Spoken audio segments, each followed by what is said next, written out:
Chapitre 3. Alors, la magie vampirique. Alors, comme il existe une religion vampire, naturellement, il existe des rituels et des cérémonies vampires qui vous permettront soit d'accompagner le vampire dans sa vie de vampire, soit de devenir un vampire. En réalité, il vaut mieux s'entraîner avec des rituels de magie non vampirique, c'est-à-dire de magie classique.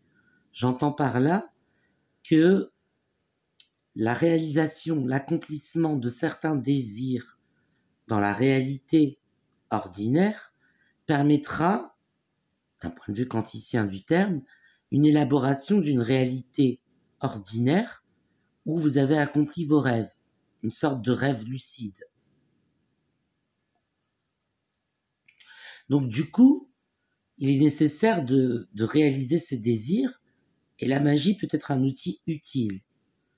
Au-delà de développer vos facultés, elle vous permettra de réaliser ce que vous avez voulu faire et de canaliser vos énergies négatives à l'extérieur et non les garder à l'intérieur, les garder pour soi.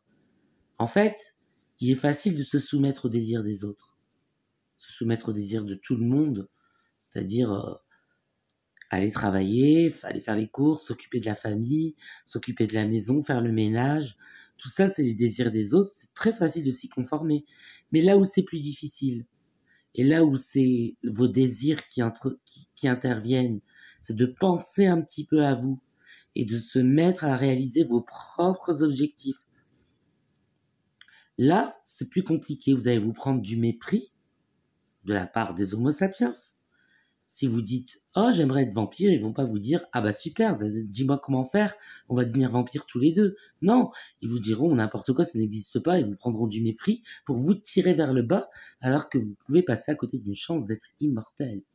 Donc du coup, c'est important. Et attention, j'ai bien de garder son esprit critique, parce que immortel, ça veut pas dire qu'on ne peut pas tuer un vampire. Bien sûr que si, on peut tuer un vampire. Un vampire est aussi fragile que les autres, il peut être mort d'un accident ou d'un meurtre. C'est tout à fait possible de tuer les vampires. Seulement, ils ont une longévité que les autres n'ont pas. Ils résistent aux maladies plus facilement. Et là, en cette période d'épidémie de coronavirus, je suis sûr que les vampires se sentent bien à l'abri de toutes les maladies des êtres humains.